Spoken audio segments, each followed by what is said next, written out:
Hello everyone, আসসালামু আলাইকুম। কেমন আছেন আপনারা সবাই? আশা করি সবাই ভালো আছেন। আমি টাঙ্গাইল থেকে বলছি সীমা। আপনারা দেখছেন আপনাদের পছন্দের ইউটিউব চ্যানেল সীমা সংসার। আপনাদের সবাইকে স্বাগতম। আবার হাজির হয়ে গেলাম নতুন আরেকটি এপিসোড নিয়ে। আজকে আমি করে দেখাবো বিরিয়ানি রান্না, ঈদ স্পেশাল বিরিয়ানি। তো সামনে আসতেছে ঈদ, এই ঈদে কিন্তু এইভাবে বিরিয়ানিটা রান্না করতে পারবেন। আর আজকের বিরিয়ানিটা আমি চিকেন টিক্কা দিয়ে খাবো। তো এখানে আমি বিরিয়ানির জন্য কিছু চাউল নিয়ে নিছি। চাউলটা সুন্দর করে ধুয়ে পানিটা ঝরিয়ে নিছি। এভাবে সুন্দর করে ধুয়ে পানিটা ঝরিয়ে নেবেন, তাহলে বেশি ভালো হবে। তো কথা না বাড়িয়ে এখন রান্না করার জন্য সরাসরি চুলায় চলে যাব। তবে আজকের রান্নাটা দেখাবো আমি রাইস কুকারে।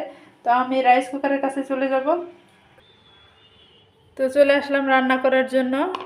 আর এখন এখানে প্রথমে দিয়ে দিব আমি কিছু পেঁয়াজ। আর পেঁয়াজটা আমি একটু মোটা মোটা করে কেটে নিছি।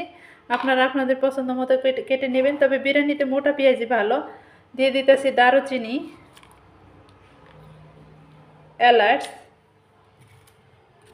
তেজপাতা, আর সাথে দিয়ে দিব কিছু কাঁচামরিচ। এখন সবগুলো একটু তেলে ভাজি ভাজি করে নিতে হবে।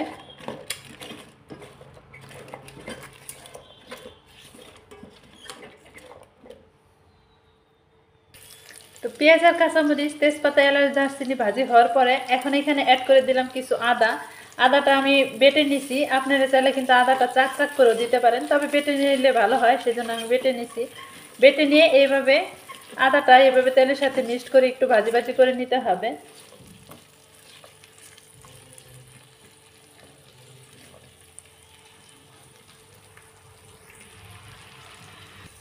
তবে আদাটা আমার ভাজি করা হয়ে গেছে। এখন এখানে আগে থেকে ধুয়ে রাখা চাউলগুলো দিয়ে দিব।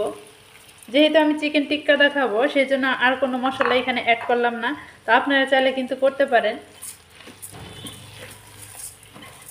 চাউলটা তেলের সাথে ভালো মতো মিক্সড করে কষিয়ে নিতে হবে। আর এখন এখানে দিয়ে দেব হলুদের গুঁড়ি, সাথে দিয়ে দেব কিছু লবণ। লবণটা দিয়ে চাউলটা ভালো মতো কষিয়ে নিব। এভাবে একটু মিক্সড করে দিব হলুদের সাথে চাউলটা। তো দেখেন চাউলটা আমি ভালো মতো কষিয়ে নিছি। ক্যামেরা এরকম দেখা যাচ্ছে কিসের জন্য জানি না, কিন্তু চাউলের কিন্তু কালারটা দারুণ আসছে। এখন এখানে ফুটন্ত গরম পানি দিয়ে দিতে হবে। চাউলটা আমি 3 মিনিটের মতো কষিয়ে নিছি। আর এইভাবে ফুটন্ত গরম পানি দিয়ে চাউলটা ভালো মতো মিক্সড করে দিতে হবে পানির সাথে। তবে আমার যতটুকু পানি লাগবে আমি দিয়ে নিছি। আপনারা পানিটা আপনাদের পরিমাপ মতো দিবেন। চাউল যতটুকু হবে পানি তার চেয়ে দ্বিগুণ দিতে হবে। তবে এখন আমি একটা ঢাকনাটা ঢেকে কিছুক্ষণ রান্না করে নিব। ঢাকনাটা আর কিন্তু খুলবো না, তাড়াতাড়ি হয়ে যাবে, যেহেতু আমি এখানে গরম পানি অ্যাড করে দিছি। আর এদিকে ফুটাটাও অফ করে দিব। আর দেখেন পানিটা দেওয়ার সাথে সাথে কিন্তু বলক উঠে আসছে। এই তো ফুটাটাও কিন্তু অফ করে দিছি। এই ফাঁকে আমি চিকেন টিক্কাটা বানিয়ে নিব। তবে চিকেন টিক্কাটার ভিডিও আপনাদের সাথে আজকে শেয়ার করব না। তবে চিকেন টিক্কাটা কীভাবে বানাতে হয় সেটা যদি দেখতে চান, তাহলে আমার আগের ভিডিওতে চলে যাবেন, দেখতে পারবেন। দেখেন এদিকে কিন্তু আমার বিরিয়ানিটা রেডি আর হয়ে গেছে। এখন শুধু জালটা অফ হওয়ার পালা। চুলার জালটা, রাইস কুকারের চুলার অফটা হয়ে গেলে এখানে আমি বিরিয়ানিটা নামিয়ে নেব। ফুটাটা কিন্তু অফই থাকবে। আর বিরিয়ানিটা কিন্তু একদম ঝরঝরে হবে। ওদিকে আমার চিকেন টিক্কাগুলো রেডি হয়ে আসছে। তবে রাইস কুকারের চুলাটা অফ হয়ে গেছে। এখন আমি বিরিয়ানিটা নামিয়ে নিব আর নামিয়ে পরিবেশন করে নিব। এদিকে দেখেন বিরিয়ানিটা আমার কতটা ঝরঝরে হয়েছে। একটার গায়ে কিন্তু আরেকটা একটু লাগবে না, একদম ঝরঝরে হবে। তো এখন আমি পরিবেশন করে নিব বিরিয়ানিটা।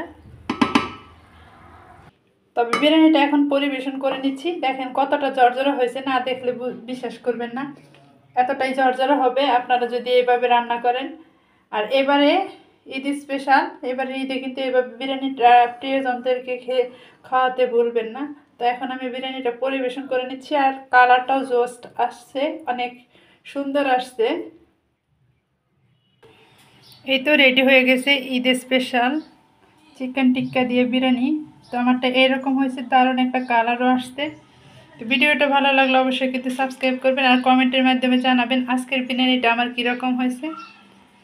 তো এবারে ঈদে স্পেশাল করে এভাবে বিরিয়ানিটা রান্না করতে পারেন আর একদম ঝরঝরে করে রান্না করবেন। পানিটা একটু বুঝে শুনে দিলে আপনারটাও এরকম হবে।